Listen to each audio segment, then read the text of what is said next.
다시 한번 인사 나누시기 바랍니다. 은혜 받으시기 바랍니다.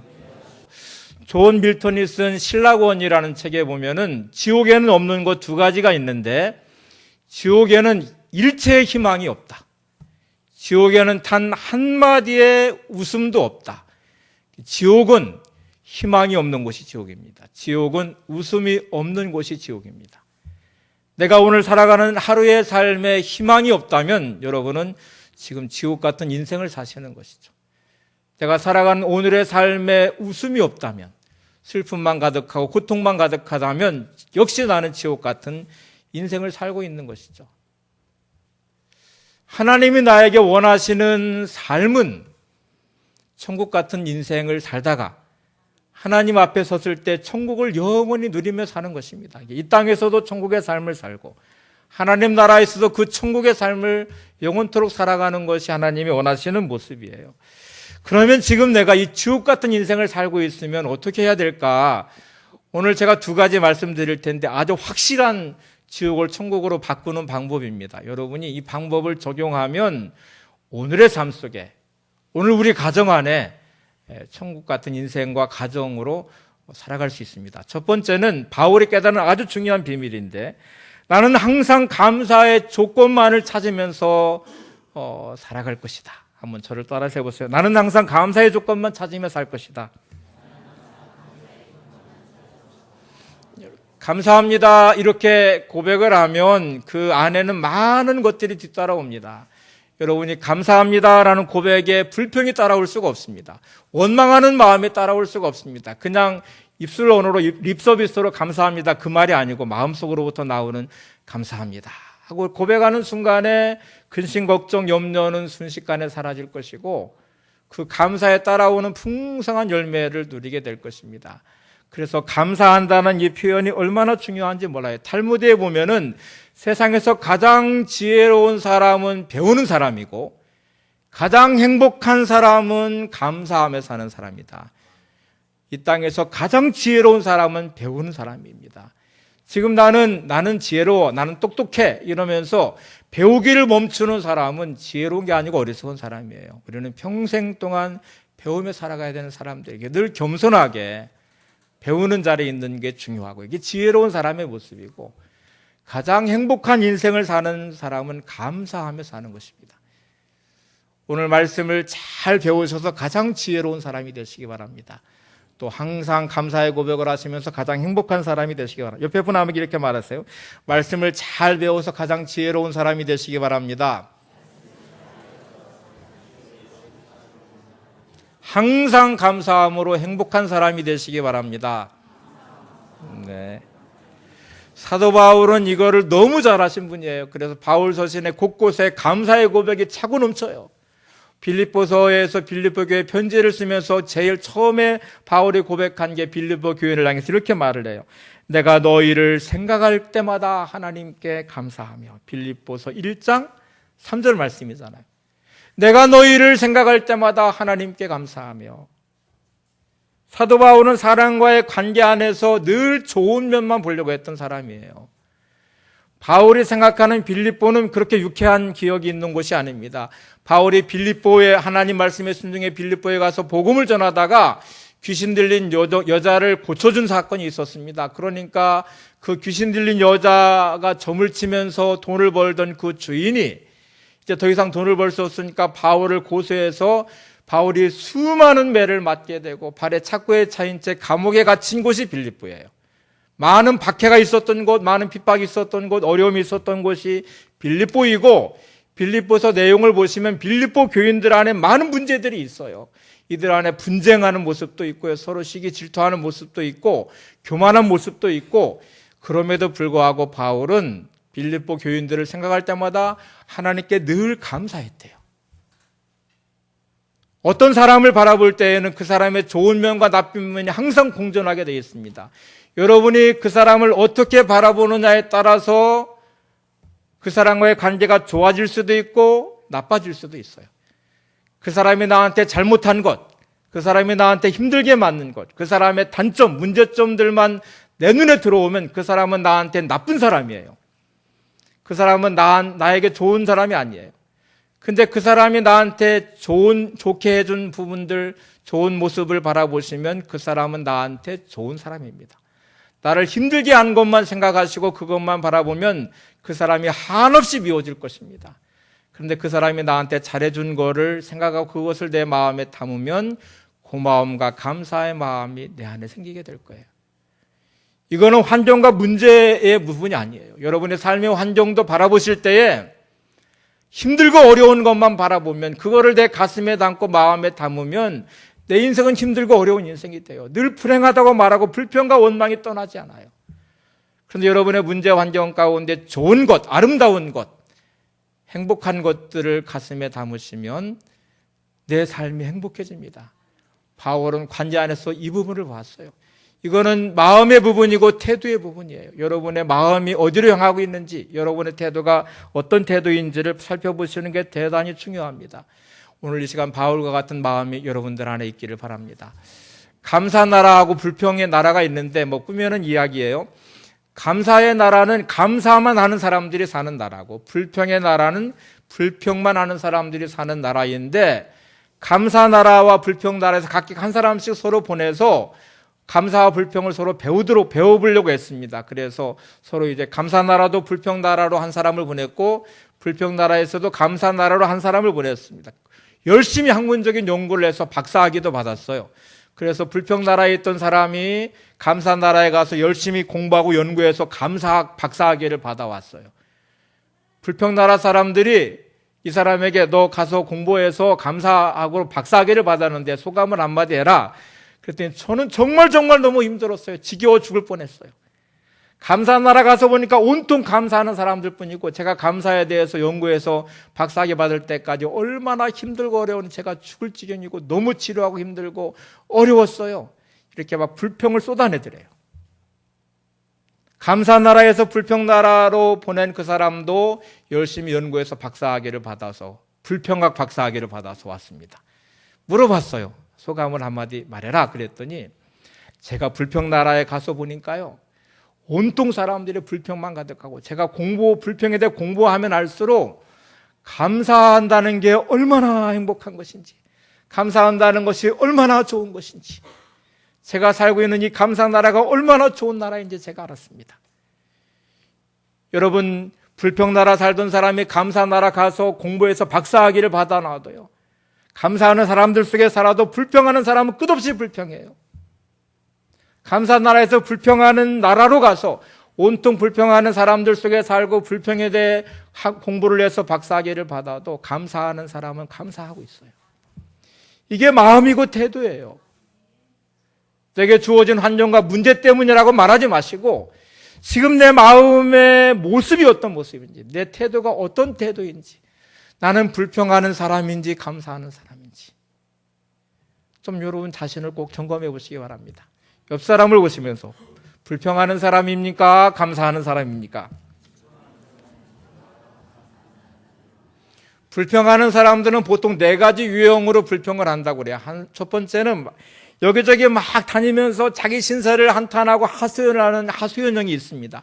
이 사람은 만나는 사람들마다 내가 이렇게 힘들고 어려워, 나는 이런 인생을 살고 있어, 내 남편이 이래, 내 아내가 이래, 자식이 이래, 부모님이 이래, 우리 나눔에게 성도가 이래, 이러면서 계속 불평을 쏟아내면서 하소연하는 하소연형이 있습니다.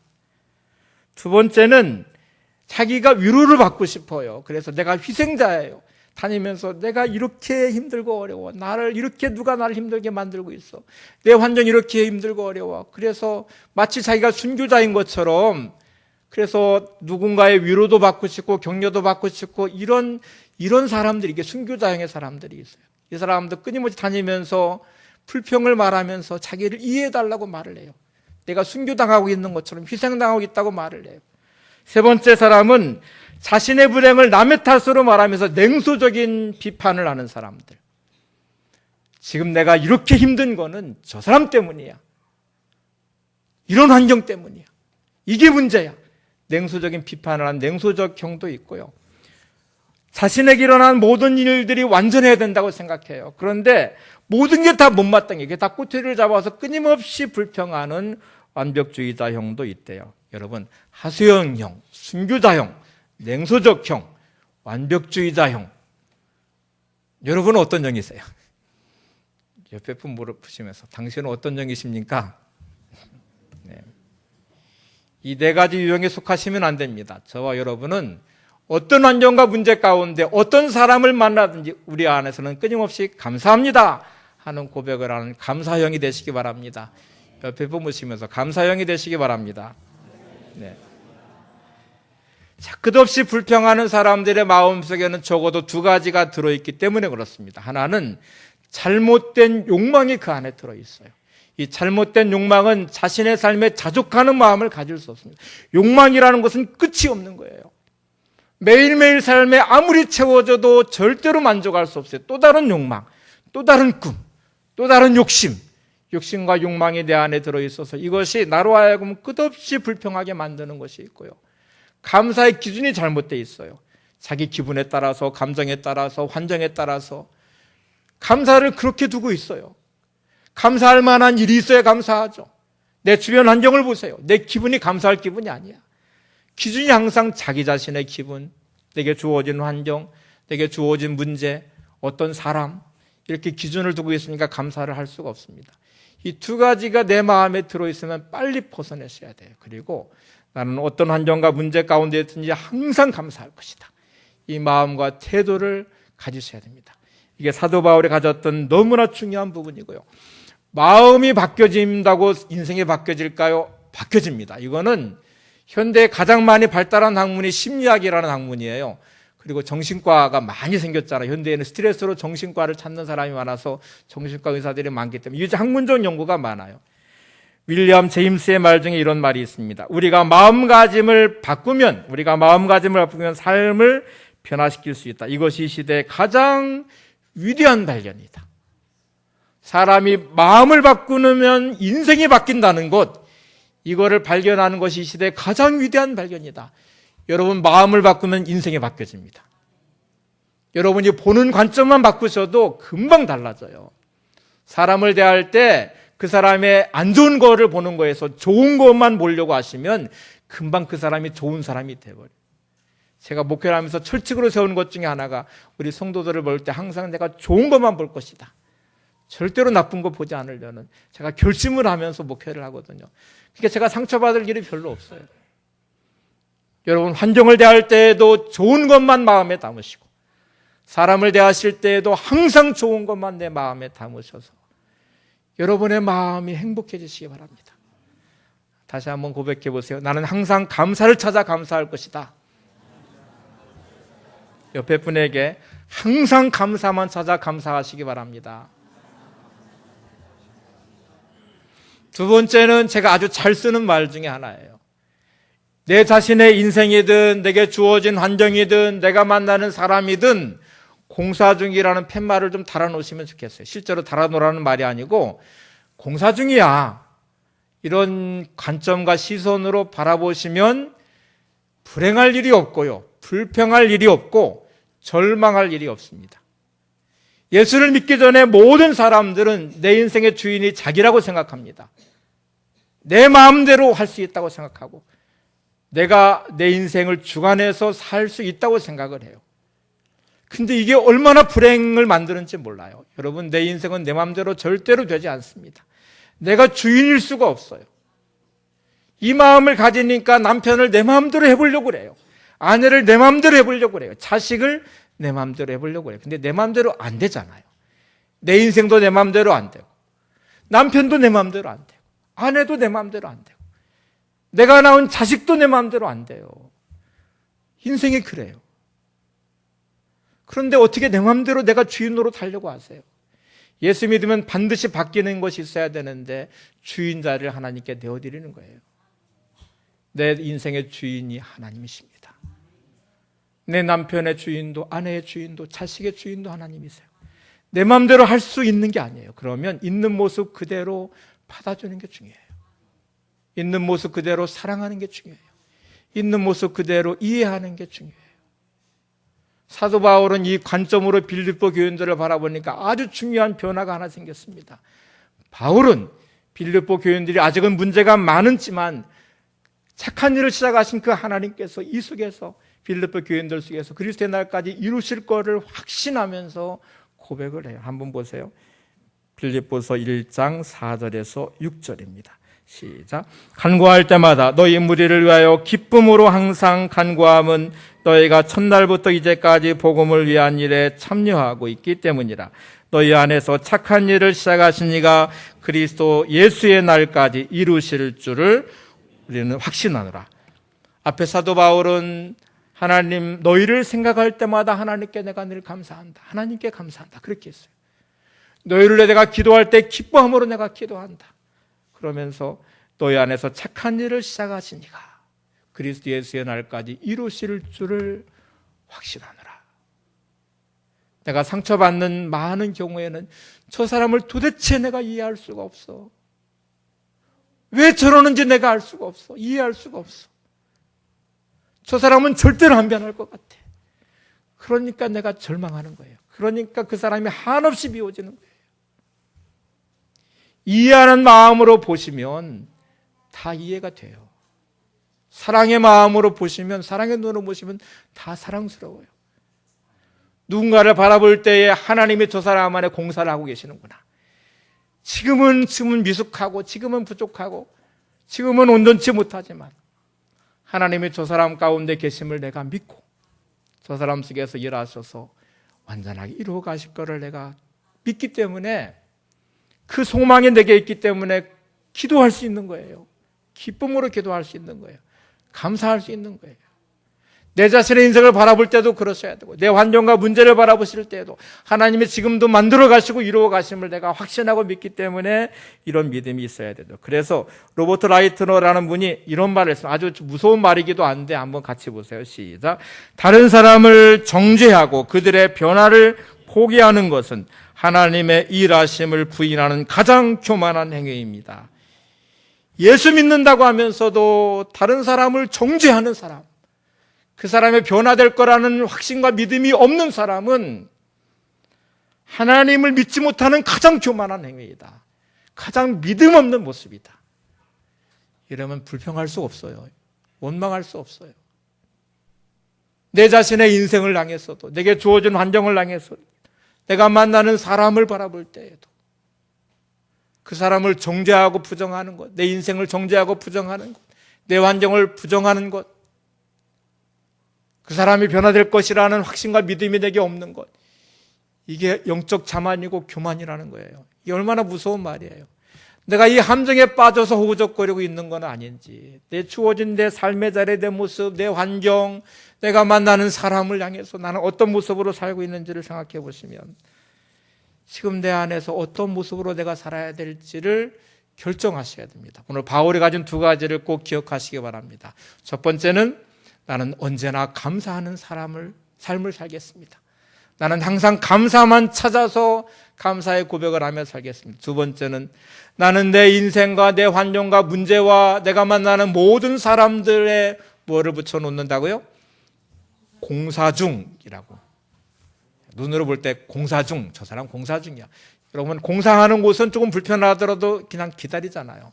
그것이 완전하게 공사가 끝나면 도로든지 뭐 건물이든지 온전해지면 알기 때문에 하나님이 지금 공사하시기 때문에 조금 내가 불편하고 힘들어도 하나님이 다루어서 만들어 가심을 내가 믿기 때문에 고백하는 것이죠. 감사요법이라는 책에 나온 한 분의 고백을 간증을 드리고 좀 설교를 마치겠습니다. 한 장로님이 계셨는데 이분이 아주 희귀한 뇌종양이라는 병에 걸려서 죽어가고 있었습니다. 의학적으로는 치료가 불가능한 병이에요. 뇌종양에 걸려서 치료 불가능한 상태가 되었고 사형 선고를 받았어요. 절망하고 있다가 여기저기 막 그래도 이제 낫고 싶은 마음에 수소문을 내서 살 수 있는 길을 찾아봤어요. 근데 몇 해 전에 어떤 목사님이 뇌종양에 걸렸는데 완치가 됐다는 소식을 들었습니다. 그래서 수소문을 내서 그 목사님을 찾아가서 만났어요. 만나가지고 대뜸한다는 말이에요. 목사님, 저에게 살 수 있는 방법을 좀 알려주세요. 제가 뇌종양에 걸려서 목사님과 똑같은 병에 걸려 제가 죽게 됐습니다. 병원에서는 가망이 없다고 말합니다. 제가 살 수 있는 방법을 저에게 좀 알려주세요. 하도 매달리니까 목사님이 세 가지를 말했어요. 장로님, 제가 세 가지를 말할 텐데 세 가지 제가 말한 대로 꼭 지키셔야 됩니다. 뭐 산다고 하니까 뭐 제가 반드시 지킬 것입니다. 첫 번째, 집에 가셔서 청소를 깨끗이 한 다음에 예수 안 믿는 이웃들을 초청하세요. 두 번째, 그분들에게 최고의 음식으로 대접을 하세요. 주변에 믿지 않는 사람들을 끊임없이 찾아가지고 장로님의 병이 나을 때까지 최고의 음식으로 대접을 하세요. 낫는다고 하는데 그거 못 하겠어요? 그러니까 제가 할게요. 제가 가가지고 집을 깨끗이 청소하고 예수 안 믿는 모든 사람들을 제가 집이 뭐 크게 한정되어 있으니까 계속 매일마다 초청을 해서 제가 최고의 음식으로 대접을 할 것입니다. 세 번째가 뭔가요? 목사님의 세 번째는요, 장로님이 살아오시면서 하나님이 있었던 은혜를 찾아서 그분들에게 감사의 고백을 하세요. 이렇게 말. 세 번째, 목이 탁 막혀버렸습니다. 지금 내가 죽게 된 상황인데, 하나님도 원망스러운데, 뇌종양이라는 병 치료 못한다고 하니까, 의학적으로 불가능하다고 하니까 이 절망스러운 마음에 불평과 원망이 가득한데, 어떻게 내가 감사를 할 수가 있어? 도저히 하겠다는 말이 나오지 않아요. 근데 목사님이 너무 강권하니까 알았다고 말을 하고 집을 청소를 하고 믿지 않는 사람들 몇 명을 초대를 했습니다. 최고의 식사를 대접했어요.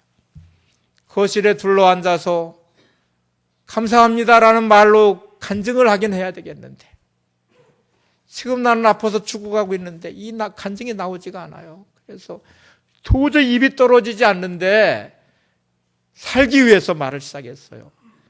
하나님 은혜 감사합니다. 그러면서 지나온 시간들에 주신 은혜를 찾아 첫 번째 고백을 하는데 갑자기 목이 메이기 시작하고 눈에 눈물이 흘리기 시작했어요. 이상한 변화가 생겼어요. 그 순간에 통증이 사라지는 거예요.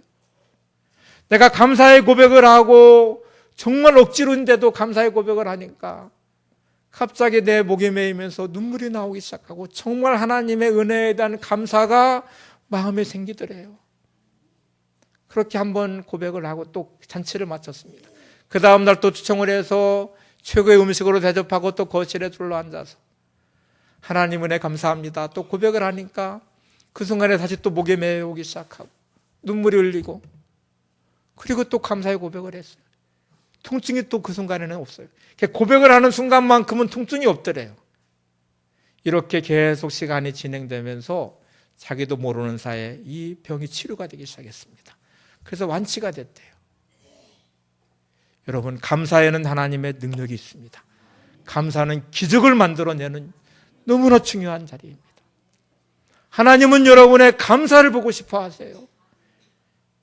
내가 어떤 환경과 문제 가운데 있든지 하나님을 향해 감사합니다. 제가 언젠가도 말했던 것처럼 이게 도저히 안 되면 닭은요 목에 기능이 없어서 구부리고 이렇게 목을 숙이고 물을 마실 수 없어요. 한 모금 물을 먹으면 다음에 하늘을 반드시 쳐다봐야만 돼요.